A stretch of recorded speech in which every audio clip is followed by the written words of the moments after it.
There is no way Drake Maye just said what he said. After the Tennessee Titans lost, Drake Maye spoke out on a lot of things, and we're going to break down everything that he had to say here on Patriots Digest with your host, Keenan Warner. And everybody, I just wanted to say thank you for the support and everyone growing with this channel. And if you haven't already, you're watching this right now, subscribe to us, grow with Patriots Digest here right now. But we move forward to Drake Maye reveals the biggest weakness after being dubbed a trade deadline loser due to the Patriots' mistake. This guy is showing so much maturity young. The New England Patriots are facing a season full of uncertainty, with rookie quarterback Drake Maye tasked with leading the charge amid growing changes. And everything has been changing tremendously. Obviously, a new regime. You've got coaching-wise, coaching staff, the way they go about their business. You've got roster influx left and right, who is there, who is not there, a lot of injury on this team, and not a lot of talent there. But he had to step into a starting role because of an injury. Jacoby Brissett gets injured, they put Drake Maye in, so he steps into a role where he's able to quarterback the team, and he steps into a starting role in the team with a struggling offensive line, limited weapons. Maye's resilience has quickly become a focal point of the season, and that it has. He has played great, even though the numbers wouldn't suggest that he has. He only has a rating around an 85 to 90.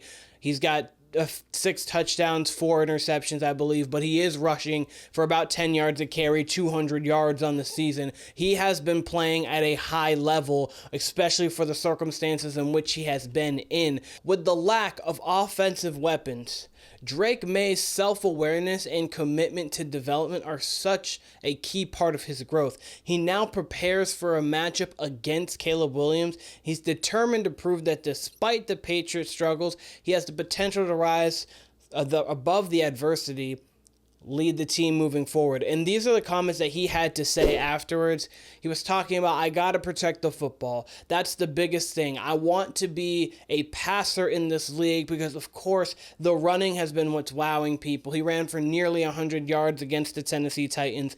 Obviously, he was well on his way to doing something similar to that against the Jets. He had the rushing touchdown, but he did get injured in that game with the concussion.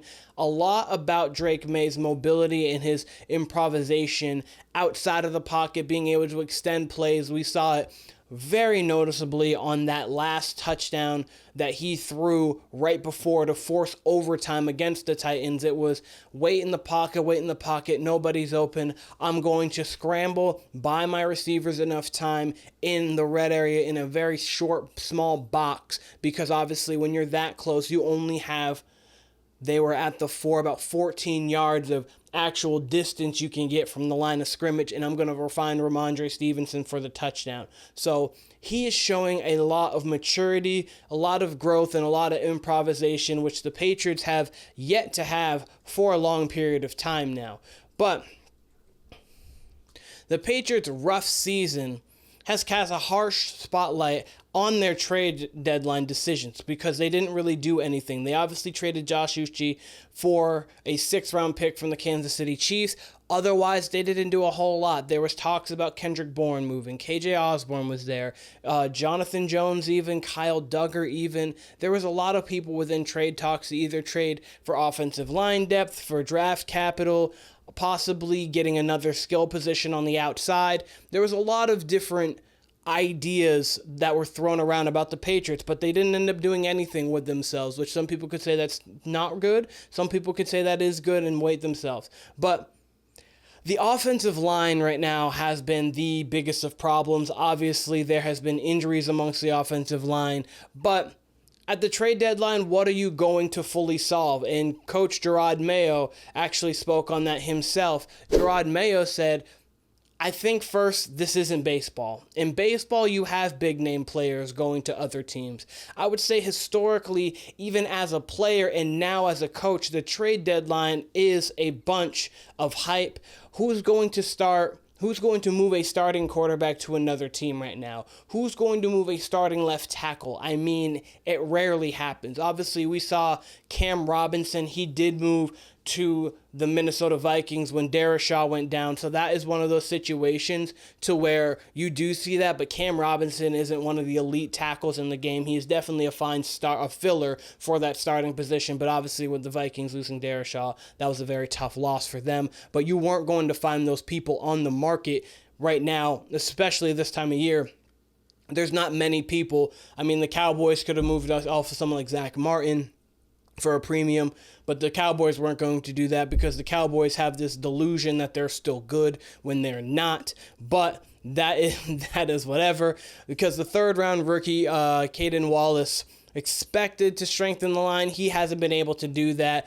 Owenahu, unclear role, only adds to the confusion. He's seen some tackle. He's seen some guard. He's been shifted all over the line. We got Layden Robinson, City so they haven't met expectations. It really has been just a carousel at the turnstile at the offensive line position, but it hasn't been anything of true substance. So the substance continues to wane when you're at that offensive line position, which is why Drake Maye has been such an impressive rookie this season for the New England Patriots, because they don't have great depth at the line. They don't have good players at the line, and he's still making do with what he has. They don't have the greatest of skill positions. They'd be in the bottom 5 of the league when it comes to skill position depth and talent, but he's still making do, and these games are still remaining interesting, which is all credit to Drake Maye. I understand with Jacoby Brissett, a few of them were too,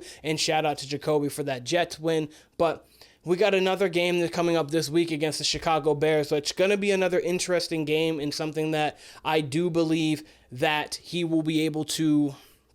He'll be able to put a good product out there and make it a close game against the Chicago Bears. This is also just stating here, Ronnie Staley, we passed on him. Trey Smith, passed on him. And it was,